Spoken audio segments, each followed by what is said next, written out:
Eh bien, rebonjour à toutes et à tous. Je suis ravi d'être avec vous ce matin pour vous partager ce que je crois être le message de Dieu pour vous.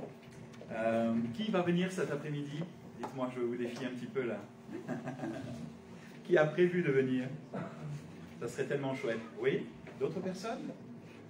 Ne manquez pas ce moment. Si vous n'aviez pas prévu de venir et que ce que vous allez faire n'est finalement pas si important, priorité à des choses qui sont importantes. Hein. Mais si vraiment, parce qu'il y a 2 créneaux dans l'après-midi, ça serait tellement chouette que vous considériez venir, parce que cela fait à peu près, allez, on va dire 25 ans que je travaille pour le Seigneur dans cette dimension-là, dans cette dimension de la ventriloquie et d'amener les enfants et les parents à la connaissance de Jésus et de son amour.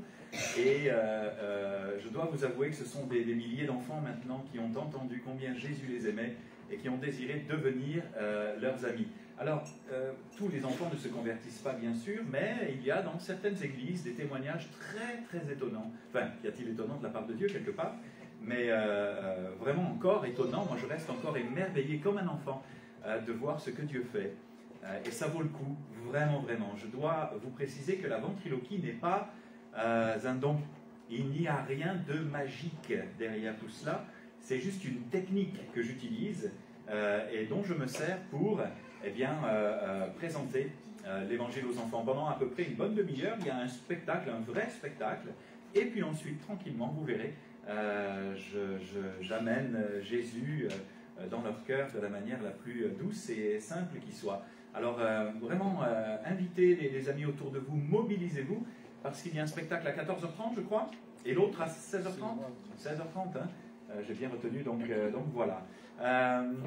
J'ai l'habitude, vraiment un petit peu, là, ne soyez pas offensés par cela, eh bien, de faire saluer les gens. Nous avons implanté une église il y a à peu près 2 ans sur la région de Forbach, que nous avons appelée l'église Connexion, une église pour sa génération.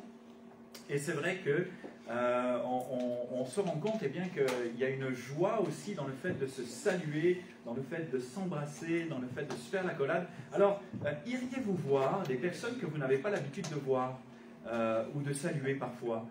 Iriez-vous voir les personnes qui viennent pour la première fois? Est-ce qu'il y a des personnes qui viennent de nous rejoindre pour là ou les premières fois, qui ne sont pas accoutumées aux églises forcément, mais bonjour, bienvenue, super, soyez la bienvenue. Qui vous a invité? Votre ami à côté. Waouh, super, soyez bénis. Est-ce que c'est la seule? Il y a une autre personne? Non? Est-ce qu'on pourrait juste l'accueillir comme il se doit?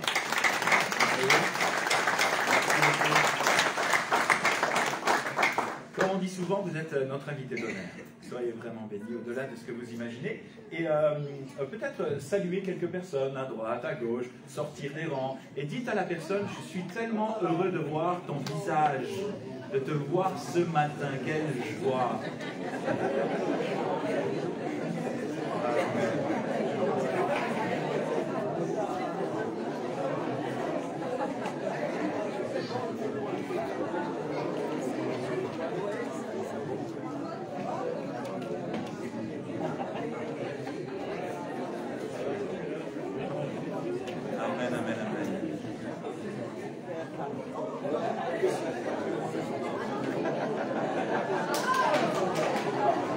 Ça, c'était une poigne. Wow. Vous n'avez pas fait pour de faux, hein? Vous n'avez pas fait semblant. Là, c'est super.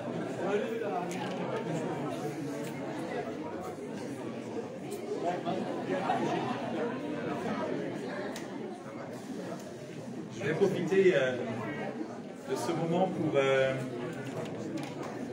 ils sont partis. Hein. C'est bon, hein? C'est chouette, ça connecte bien. Je veux juste profiter de ce moment pour vous remercier pour votre accueil, vous dire que c'est une joie que d'avoir été invité par Pascal et son épouse. Je veux vous remercier pour votre confiance, vraiment. Cela fait des années que nous ne nous étions pas vus et ça date de Codognan. où à l'époque je venais faire des spectacles l'été, spectacles d'évangélisation, et c'était vraiment très très chouette. Alors merci pour ta confiance aussi par rapport à la prédication. Si vous le souhaitez, j'ai un livre à votre disposition que j'ai écrit il y a quelques temps déjà, mais qui est encore d'actualité, Au cœur de la tempête. Nous avons traversé pendant 10 ans, au début de notre vie chrétienne avec mon épouse, 10 années de vie de couple terrible. Ce qui aurait dû suffire pour nous séparer, nous a renforcés. Et le Seigneur, eh bien, au travers de cela, au travers de ce brisement, au travers de cette marche compliquée, difficile, m'a appris bien des affaires, bien des choses dans la dimension de comment traverser nos tempêtes victorieux, en étant renouvelés dans nos pensées, en faisant face à nos peurs et en marchant victorieusement malgré la tempête. Lorsque dans Matthieu 14, 22, Jésus marche sur l'eau, les disciples vont le voir et s'écrier « c'est un fantôme ». Et je pose toujours la question, de quoi ont-ils eu peur? De la mère de Jésus ou d'un fantôme? Bon, si vous voulez connaître la réponse, vous achetez le livre, c'est sûr, mais au travers de la racine grecque du mot fantôme, on a quelque chose de vraiment savoureux qui nous ouvre des champs de compréhension quant au renouvellement de nos pensées, de notre intelligence et de notre capacité surnaturelle à traverser les épreuves de la vie. Et puis il y a aussi des DVD de cookies, où je raconte des histoires de la vie de Joseph et tout ça, et puis les t-shirts que les enfants pourraient porter. Voilà, j'ai fait mon petit speech, maintenant je viens à vous avec la prédication. Je vais vous inviter à ouvrir votre Bible si vous en avez une, ou à suivre sur l'écran, dans le livre d'Ésaïe, s'il vous plaît, chapitre 43, verset 18. Le titre de mon message ce matin, je l'ai intitulé « Ne regarde pas en arrière ». Ne regarde pas en arrière. Ça va? Je ne suis pas légaliste du tout. Je ne suis pas un gars qui dit « il faut que ». Mais de préférence, venez à l'église avec vos Bibles ou alors avec vos téléphones. Parce que c'est vrai qu'avec les nouvelles technologies, on perd le truc de venir avec sa Bible et on n'entend plus le bruit des feuilles, on n'entend plus le silence là où on est plongé dans les Écritures, et c'est tellement agréable. Alors moi, je suis un gars de technologie, vraiment. J'aime les technologies. Dans notre église, on en utilise. Mais par contre, j'aime aussi lire la Bible, et je vais la lire pour vous ce matin. Vous ne vous sentez pas offensé ni accusé de quoi que ce soit. C'est vraiment juste un petit rappel qu'on vient à l'église avec sa Bible. C'est tellement, tellement précieux. Dites-moi, Ésaïe chapitre 43, verset 18 nous dit ceci. « Ne pensez plus aux événements passés et ne considérez plus ce qui est ancien. Voici, je vais faire une chose nouvelle sur le point d'arriver. Ne la connaîtrez-vous pas? Je mettrai un chemin dans le désert et des fleuves dans la solitude. » Amen.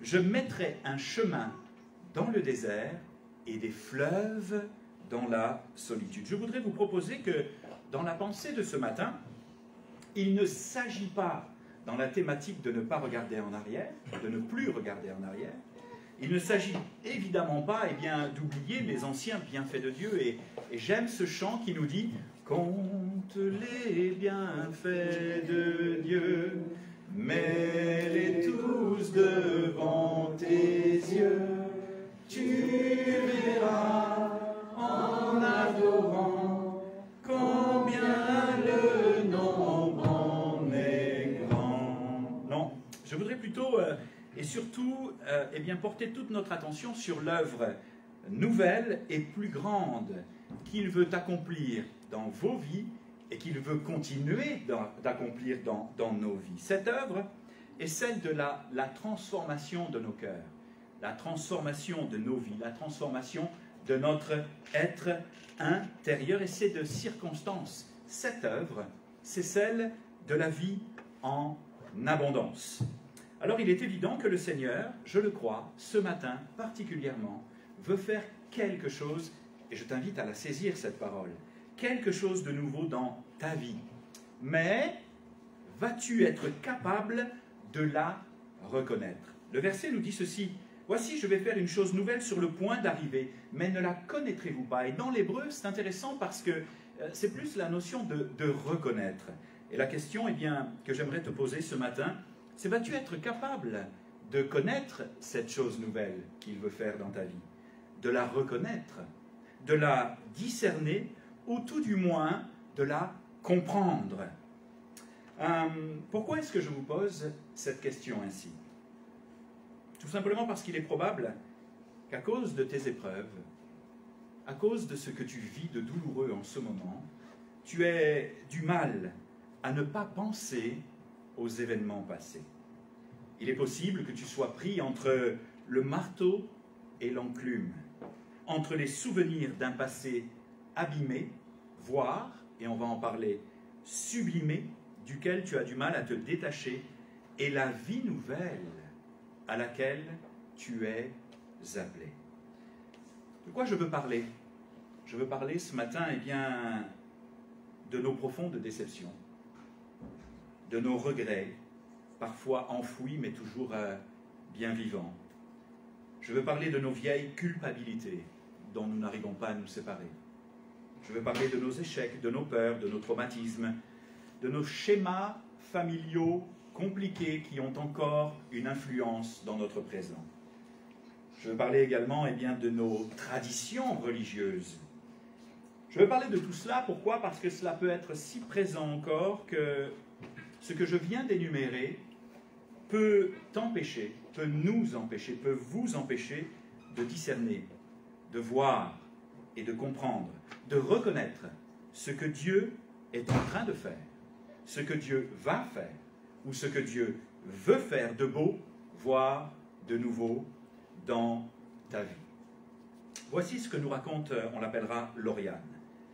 Elle écrit ceci: « Lorsque j'ai du mal à m'endormir, lorsque je m'ennuie ou que les pensées divaguent, il n'est pas rare que je me retrouve à revivre certains épisodes de mon enfance comme un temps béni sur lesquels je colle un filtre agréable. À peine ai-je commencé à tirer le fil des souvenirs que la nostalgie commence à s'agripper à moi et à m'entraîner vers un côté plus sombre. Dès lors, le regret et la peine m'étreignent. Je voudrais revivre à jamais ces instants du passé éloigné, surtout de mes difficultés présentes. Mais fait-il toujours bon regarder en arrière? La nostalgie n'est pas un simple souvenir accompagné de sensations qui y sont liées, écrit-elle. C'est le regret d'un passé vécu, douloureux, mais parfois sublimé. S'il est sublimé, c'est qu'il doit entrer en contradiction avec le présent que nous sommes en train de vivre et qui ne nous convient pas, voire qui met en péril notre équilibre. Face, écrit-elle, à un présent qui me désespère, je préfère me plonger dans un passé qui me rassure. Un jour, j'ai consulté une psychologue qui m'a dit que je ne vivais jamais dans le présent. Soit j'angoissais à cause d'un futur que j'imaginais difficile, soit je me réfugiais dans un passé que j'idéalisais. Alors, je me suis intéressé eh bien, à la notion de sublimer.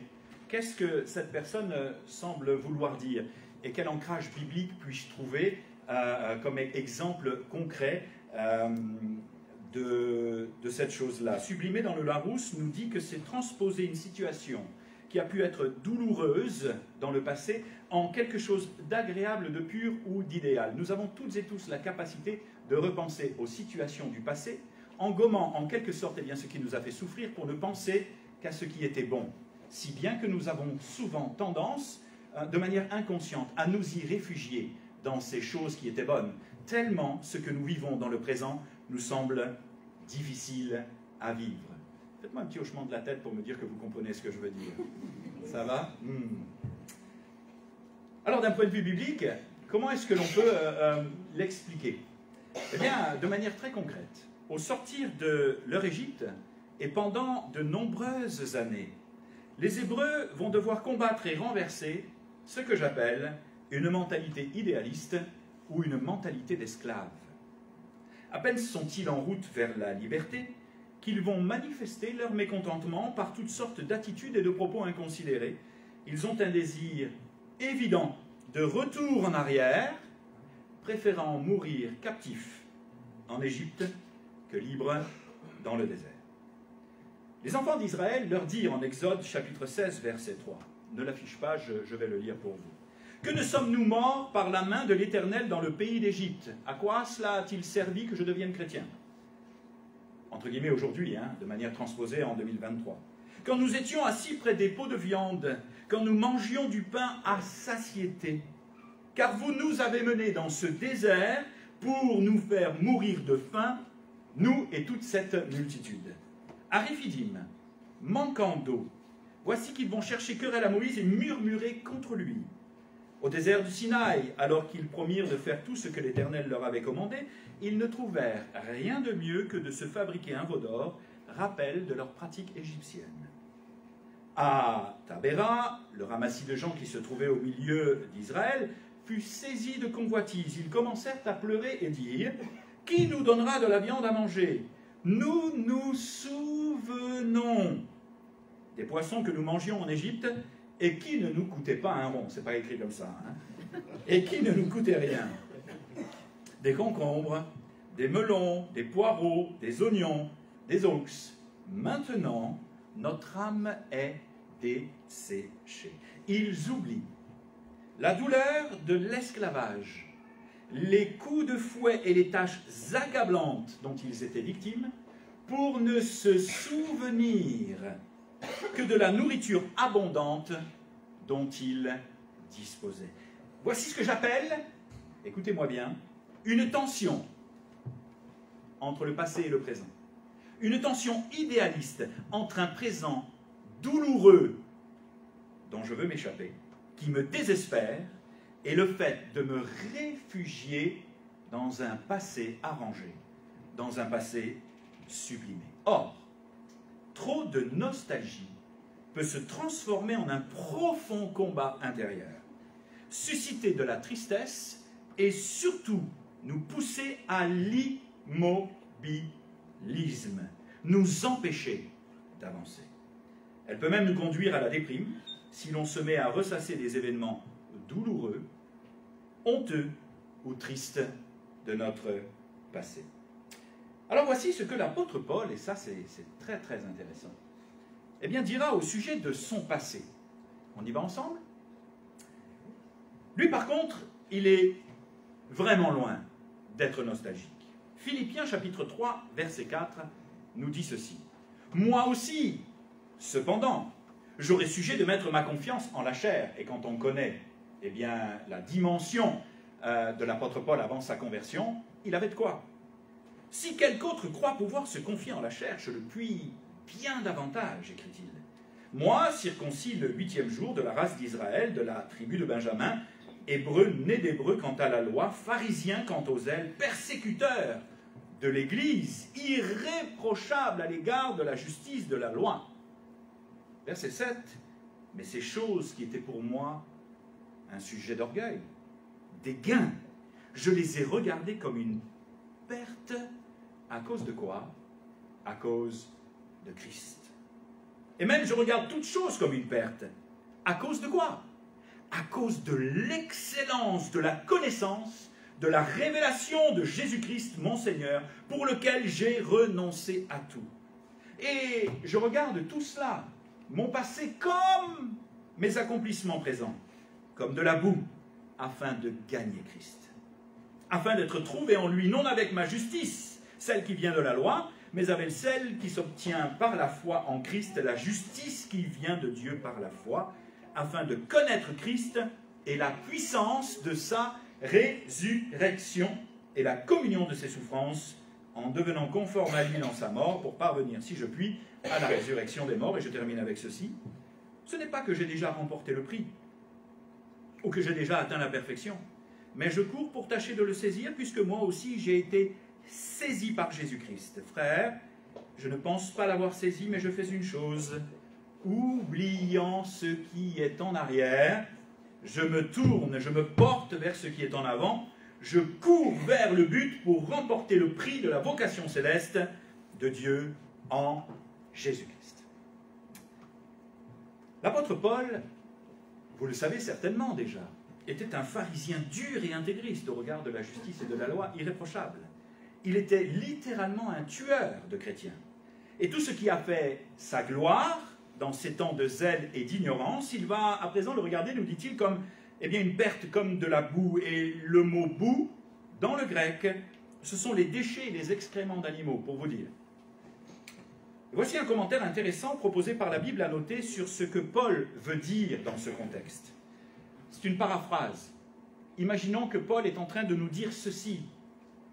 Ce n'est pas seulement dans le premier feu de la conversion que j'ai considéré mon passé comme une perte, mais encore plus maintenant après une longue expérience de la conversion chrétienne. Je regarde toute chose, tout ce que ce monde pourrait m'offrir comme une perte. En comparaison, écoutez bien, et c'est là le secret, en comparaison de ce que j'ai trouvé dans l'excellence de la connaissance et de la révélation que j'ai eue de Jésus-Christ. Une connaissance qui surpasse toute intelligence. Je méprise donc tout le reste. Je méprise tout le reste. Comme si c'était inutile. Comme si ces choses étaient vaines. Comme si c'était juste des ordures. Pardon l'expression, mais c'est cela que Paul dit. Toujours dans le même commentaire, l'apôtre expose ce que c'est que de gagner Christ, être justifié par la foi, vivre la communion de ses souffrances et de sa mort, le connaître. Pour l'apôtre Paul, connaître Jésus, ce n'est point considérer posséder une simple notion historique et intellectuelle de Jésus, mais c'est l'avoir embrassé par une foi vivante, l'avoir accepté non seulement comme son Seigneur et comme son Sauveur, mais être entré, et c'est un autre secret pour nous distancer du passé, c'est être entré dans une intimité avec lui. Et si je devais vous parler d'autre chose la prochaine fois, je ne suis pas en train de m'inviter tout seul, mais vraiment passionnément, ça serait comment développer notre intimité avec Jésus, parce qu'au-delà de tout ce que nous sommes, au-delà de tout ce que nous faisons, au-delà de tout ce que nous proclamons, ce que Jésus désire, c'est ton cœur, dans son intimité, afin de te parler. Parce que si ton passé te parle de ton passé, lui, Jésus, va te parler de ton avenir, et de quelque chose de glorieux qui va te permettre de te distancer avec ce qui t'a blessé, avec ce qui t'a meurtri, pour entrer dans de douces consolations. Entendre sa voix dans le secret de son intimité est quelque chose de savoureux et quelque chose de merveilleux. Je n'avais pas prévu d'en parler, mais entre 2012 et 2014, j'ai vécu vraiment quelque chose de très très douloureux. J'ai été blessé pour différentes raisons, différentes choses. Et je me suis éloigné des églises. Je me suis éloigné même de la foi. Et j'ai dit au Seigneur, si c'est ça te servir, alors voici, je te rends les clés du ministère. Personnellement, là, je ne veux plus rien savoir. J'étais vraiment profondément touché, profondément blessé. Et pendant 1 an et demi, je ne suis plus allé à l'église. Cela faisait des années que je tournais avec Cookie, que je travaillais pour le Seigneur. Mais j'avais été tellement blessé par ce que je croyais être des amis, par des frères et des sœurs de l'église, surtout des frères, eh bien que mon cœur était devenu dur. J'étais triste. Je parlais de Jésus pendant que j'exerçais un autre travail séculier, vendeur de maisons et autres. J'étais devenu agent immobilier. Je leur parlais de Jésus. Mais moi, il ne fallait plus rien me dire au sujet de l'église et de la notion de le servir et autres.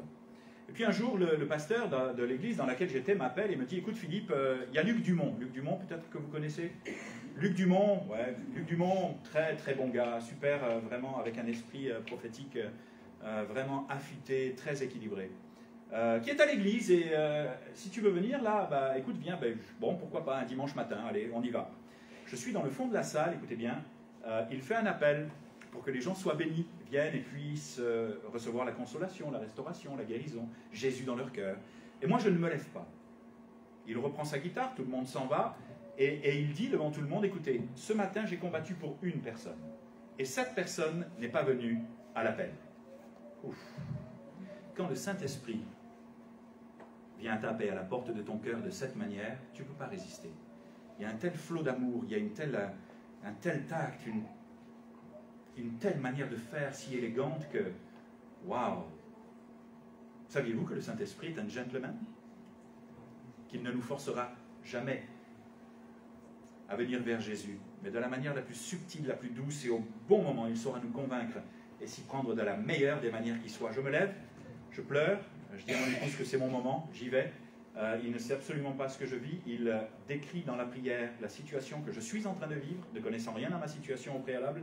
et il me donne une parole pour l'avenir, une parole prophétique, qui s'accomplit dans la quinzaine après être sorti de l'Église. Mais ce que je vis là est particulier, parce que je vis une profonde repentance. La repentance est la clé qui nous ouvre toutes les possibilités. Je me repens vraiment, je demande pardon au Seigneur de lui en avoir voulu, d'avoir nourri de l'amertume et d'être entré dans ce piège un petit peu de l'éloignement, de la foi et autres, mais j'avais besoin de vivre ces choses. Pour autant, je sors de l'église et je suis léger comme une plume et j'ai envie d'embrasser la terre entière. Mais naît dans mon cœur, à ce moment-là, et vous allez comprendre pourquoi je vous explique tout cela, une faim et une soif de Jésus incroyable. Je disais souvent à mes amis que j'avais tellement faim de Jésus que si je le voyais m'apparaître là, je le mange. Ah ouais. Une faim nouvelle et une soif de le connaître autrement que de la façon dont je l'avais connu. Je croyais connaître Jésus. Cela faisait une bonne vingtaine d'années que j'étais chrétien déjà. Je le servais. J'étais fier de faire tout ce que je faisais. Mais je me suis rendu compte à partir de ce moment-là que j'avais besoin d'une révélation plus profonde, plus grande, une connaissance de son amour, une connaissance de sa personne, et que j'avais besoin non pas de le connaître bibliquement, au travers des sermons, au travers juste de sa parole, mais de manière concrète, intime, personnelle, dans le secret de son intimité, que je découvre finalement eh bien, le Jésus intime qui voulait se révéler à moi. Vous comprenez ce que je veux dire? Ça va? Un mois passe, 2 mois passent, je réclame à Jésus de se révéler à moi davantage. La Bible nous dit, approchez-vous de Dieu et il s'approchera de vous. Alors je m'approche de Dieu et moi je crois que Dieu va s'approcher de moi. Ça met du temps. Il teste un petit peu mon engouement. 1 mois, 2 mois, 3 mois, 6 mois, toujours faim et soif de lui. Jusqu'en mai 2015. Mai 2015, je suis au Québec et je suis en train de prier avec un ami. Et cet ami me dit, écoute, on va faire quelque chose. Ça fait 45 minutes que l'on prie. Je sens vraiment la présence de Dieu dans la pièce. Tu vas poser une question à Jésus. Et tu vas lui demander quelque chose et il va te répondre. Pardon? Mais c'est quoi ton truc là? J'ai jamais fait ça de ma vie. Pourtant, je crois à la vie de l'esprit, je crois à bien des choses dans la Bible. J'ai expérimenté dans mes voyages missionnaires des choses extraordinaires, mais ça, j'ai jamais fait. Poser une question à Jésus et que Jésus me réponde. Ok. Bon, je risquais rien. J'ai posé une question à Jésus. J'ai dit, Seigneur, qu'est-ce que tu veux me dire ce soir? En fait, j'ai dit, qu'est-ce que tu veux me dire today? Le today, c'était... Je suis un peu gêné de te poser cette question-là comme ça, parce que j'ai jamais fait ça. Donc, qu'est-ce que tu veux me dire today? Qu'est-ce que tu veux me dire ce soir? Écoutez bien. Je pensais que Jésus allait me dire, écoute, waouh, tu es restauré, tu mènes une vie joyeuse maintenant, c'est extraordinaire. Tu m'as servi pendant des années et tu as fait de l'excellent travail. Waouh! Pendant 10 ans, tu as traversé une vie de couple pas facile, mais tu es resté fidèle à ton épouse. Chapeau! Surtout quand on sait d'où je viens. Passé abîmé, cabaret, milieu de la nuit et autres. Waouh, quel exploit, Philippe! Merci, Seigneur! Wouh! Vous comprenez? Mais pas du tout. Qu'est-ce que tu veux me dire ce soir? Et tout d'un coup, j'ai vraiment une image dans mes pensées où je me vois en train de marcher sur la plage avec Jésus. Je sais que le Seigneur est en train de me montrer quelque chose, comme une vision. C'est paisible, c'est doux, c'est agréable. Il est décontracté, détendu, il m'aime. Et moi, je le considère comme un ami. Nous sommes tous les deux sur cette plage, nous marchons, et tout d'un coup, le Seigneur s'arrête et me regarde avec un regard tendre, avec un regard d'amour, et me dit, j'ai attendu ce moment depuis tellement longtemps. Et là, ma vie est bouleversée. J'ai attendu ce moment d'intimité, ce moment de cœur à cœur, ce moment où enfin, je peux t'avoir rien que pour moi.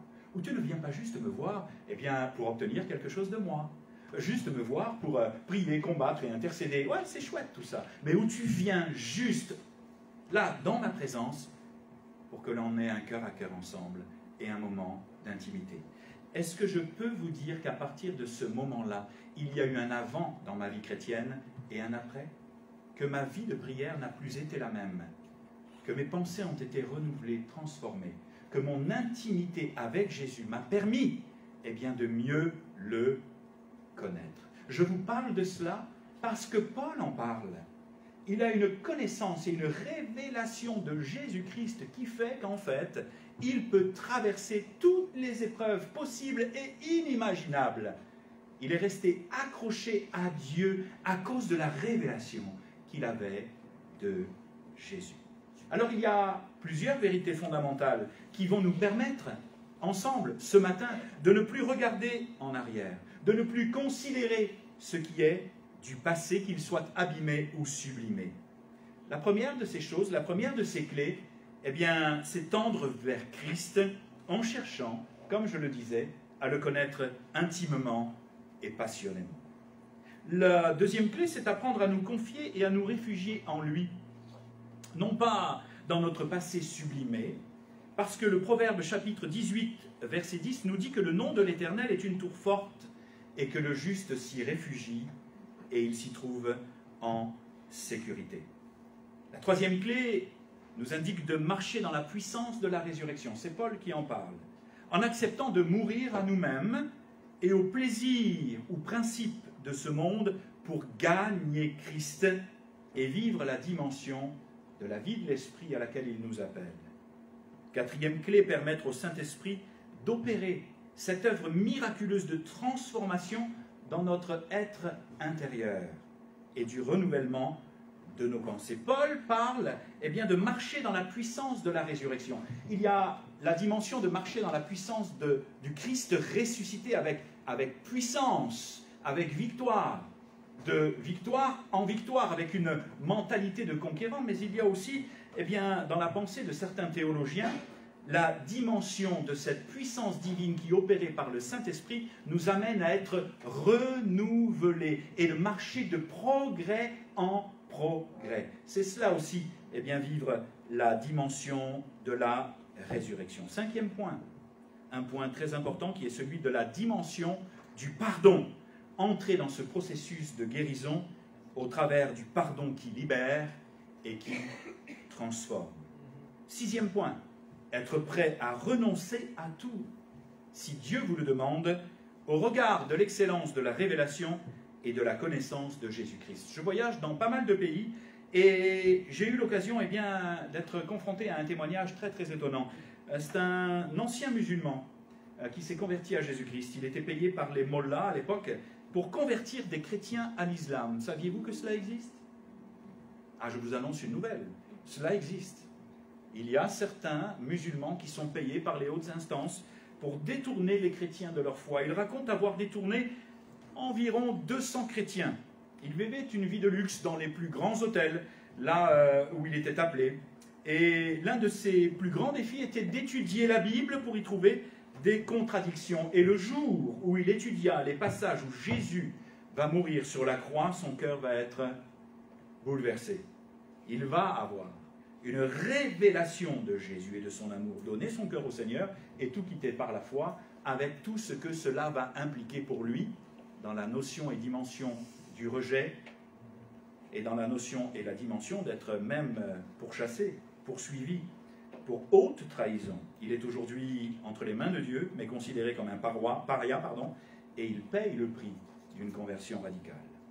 Enfin, septième point, le septième point qui peut me permettre de tirer un trait sur mon passé, de ne plus être tendu, tiré entre les douleurs, les blessures de mon passé et les choses nouvelles, les belles choses que Dieu veut faire dans nos vies. C'est avoir confiance qu'il est capable de ressusciter ce qui dans notre corps, dans notre cœur, est mort et enterré depuis bien longtemps.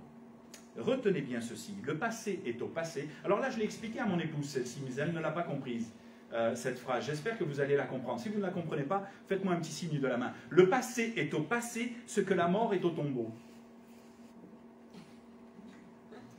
Alors je vais y aller tranquillement. Le passé est au passé, le passé est mort, le passé est au passé. On ne peut plus rien faire par rapport au passé.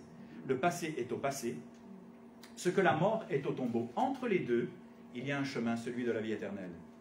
Entre les deux, il y a un chemin, celui de la vie. Le passé est au passé, il est passé. La mort, elle est dans le tombeau. Mais moi là, aujourd'hui, entre les deux, je ne suis pas encore mort et je ne vis plus dans mon passé. Il y a un chemin, celui de la résurrection, celui de la vie éternelle. Entre les deux, les amis, il y a la vie en abondance. Et le récit que je vais vous commenter à présent et pour terminer mon message se trouve dans l'évangile de Jean chapitre 20, versets 24 à 29. Et pour terminer mon message, je vais demander à Franck de se mettre au clavier et de m'accompagner tout doucement en jouant ce que vraiment le Seigneur met sur ton cœur. Dans le récit de l'évangile de Jean, cela fait une semaine que Jésus est ressuscité. Il est déjà apparu à de nombreuses personnes, Marie, Pierre, Jean et bien d'autres disciples. Mais Thomas, lui, vous pourrez le lire, n'est jamais là. Thomas est l'un des disciples de Jésus dont on ne sait pas grand-chose. Il ne parle presque jamais. 3 fois en tout et pour tout, et seulement dans l'évangile de Jean. Le seul épisode vraiment marquant qui nous est rapporté de sa vie, c'est cette histoire. Histoire dans laquelle il n'est pas vraiment à son avantage, il refuse de croire que Jésus est revenu à la vie. Sa réaction est celle de quelqu'un qui a été excessivement et profondément déçu. Il a certainement l'impression de s'être fait avoir en suivant Jésus. Et il ne veut pas l'être une deuxième fois.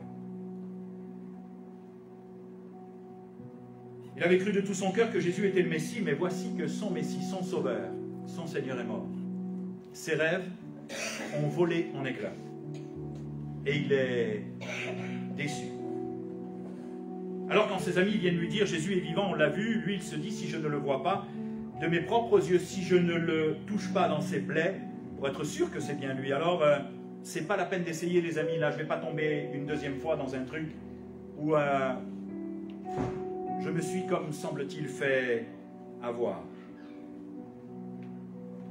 Je me suis fait berner une fois, j'ai espéré, j'ai tout quitté, j'y ai cru, mais cette fois-ci, il va m'en falloir plus. » Et finalement, après que Jésus se soit présenté à lui, Thomas va être saisi et confondu au point de s'exclamer « Mon Seigneur et mon Dieu ». C'est une des premières fois où il y a l'exclamation très claire et précise que Jésus est Dieu.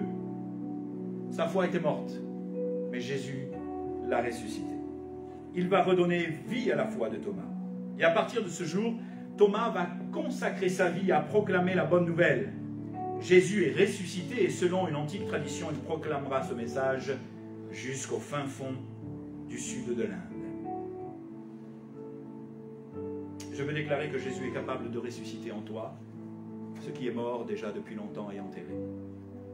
Là où tout semble fini, là où tout semble mort, sans issue dans ton couple, dans ta vie familiale, dans tes finances, dans ta santé, je veux déclarer par la foi ce matin, dans son nom puissant, qu'il est capable de faire quelque chose encore de nouveau pour toi, de frayer un chemin dans ton désert et de mettre des fleuves dans ta solitude.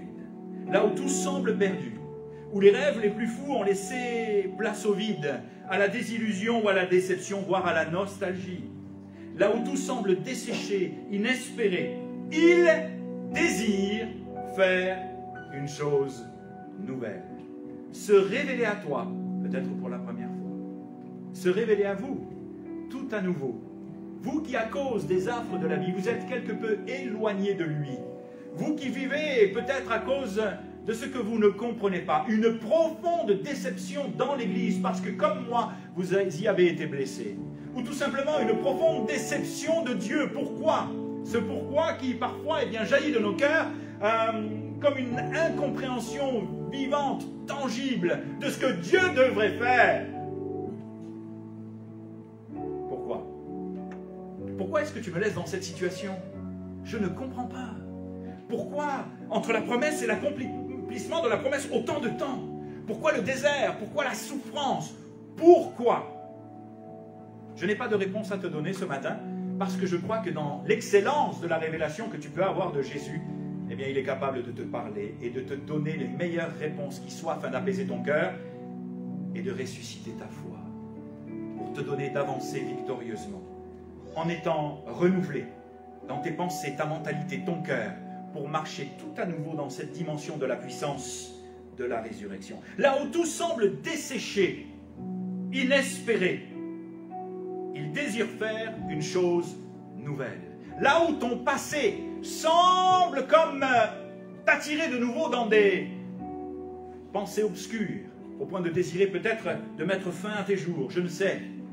Ce qui est certain, c'est que dans ton désert, il veut faire quelque chose de nouveau. Mais cette chose nouvelle, vas-tu la connaître? Vas-tu la reconnaître? Vas-tu la discerner? Tu es pris entre le marteau et l'enclume, tiraillé entre un présent que tu aimerais vivre de la meilleure manière qui soit et un passé qui te blesse encore et qui te rappelle qui tu étais. je veux que tu saches que tu es, toi qui as accepté Jésus, eh bien, passé de la mort à la vie, des ténèbres à la lumière, et qu'il t'appelle par ton nom.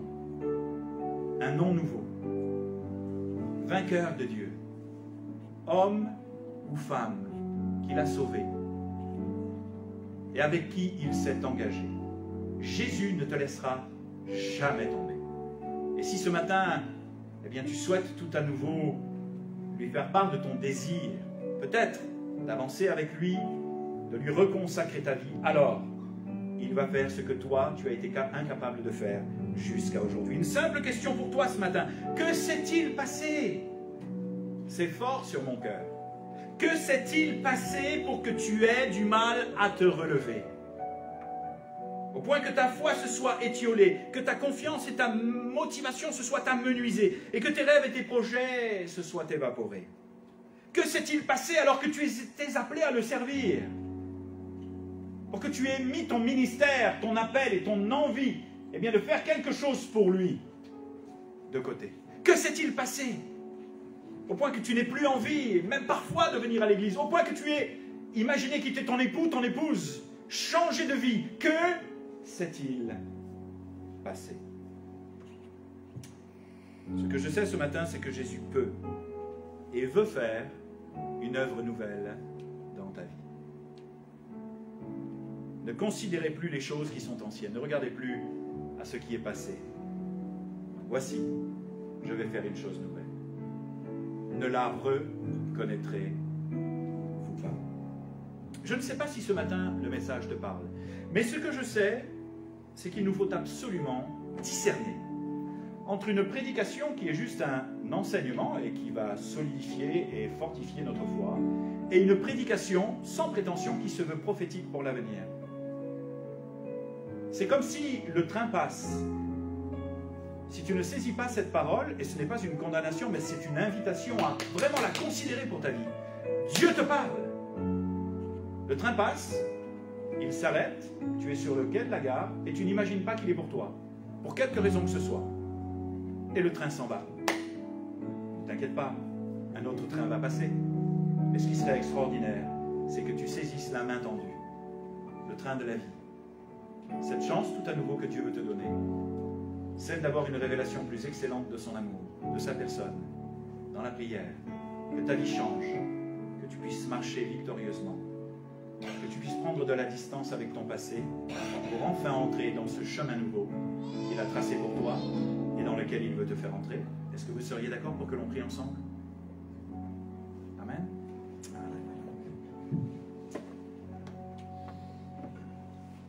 Seigneur Jésus, merci. Merci pour ta parole parce qu'elle est esprit et vie. Ta parole est toujours une source d'encouragement. Ah, tu peux rester quelques instants, merci. Ta parole est toujours, continue à jouer, sens-toi bien à l'aise. Ta parole est toujours une source d'encouragement, une source de bénédiction pour chacun d'entre nous. Et ce qui est extraordinaire, c'est que tu ne nous montres jamais les impossibilités, mais toujours les possibilités. Réalisant qui nous sommes et ce que nous sommes appelés à devenir. Parce que tu veux toujours faire quelque chose de nouveau dans nos vies. Mais parfois, nous sommes tiraillés entre les douleurs et les blessures du passé qui nous empêchent d'avancer parce qu'elles sont infectées. Et l'impossibilité d'imaginer un futur meilleur, parce que les choses sont si difficiles parfois aussi émotionnellement qu'il n'y a rien qui passe. Je prie que tu viennes poser ta douce et ta bonne main, par ton esprit, sur le cœur de mes amis ce matin, au nom de Jésus. Fais-leur du bien. Fais-leur du bien. Je prie pour une plus grande révélation, Seigneur de Jésus, et pour notre amie qui vient pour la première fois. Je prie qu'elle sente ta présence, qu'elle se sente aimée de toi. Révèle-toi à elle, à son cœur de maman peut-être, d'épouse. Tu la connais, tu l'aimes tellement. Et tu veux l'entourer de tes bras d'amour pour la restaurer, la relever, la consoler, la sauver. Et te servir d'elle comme tu en as le désir. Bénis-la, bénis-les, bénis-nous ce matin, au nom de Jésus Père. Et avec la douceur qui te caractérise, je prie, ô mon Dieu, Seigneur, que tu nous donnes de vivre libre, la liberté à laquelle tu nous appelles. Dans le nom de Jésus, Père. Dans le nom de Jésus. qu'il y a, pendant qu'on garde les yeux fermés et les têtes baissées, est-ce qu'il y a des amis qui se sont sentis concernés ce matin par le message et qui ont juste eh bien, à cœur de dire au Seigneur, hey, là, ce matin-là, c'est mon moment, je veux que tu me touches, je veux que tu me bénisses, je veux mieux te connaître, je veux avancer avec toi. Coûte que coûte. Juste lève ta main pour que je puisse prier pour toi. Ouais, amen, amen, amen, amen, amen, amen, amen, amen, amen, amen. Alors Seigneur, je te prie pour tous ces amis qui ont levé leurs mains et je prie vraiment, Seigneur, que tu fasses à partir de cet instant quelque chose de nouveau dans leur vie.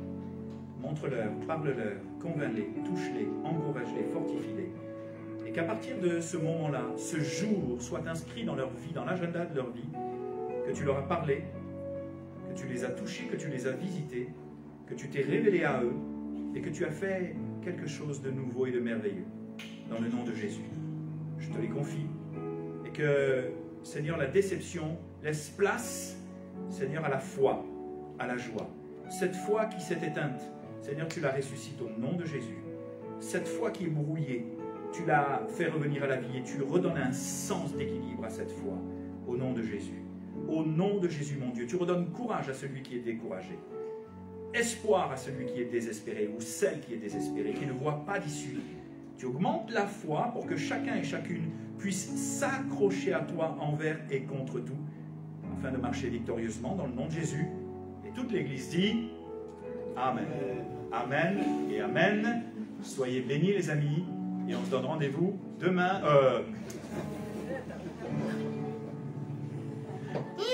Oui? C'est tout à l'heure. Oui, je sais que c'est tout à l'heure. Ok. Ouais. Cet après-midi à 14h30 et 16h30. Soyez bénis, merci beaucoup.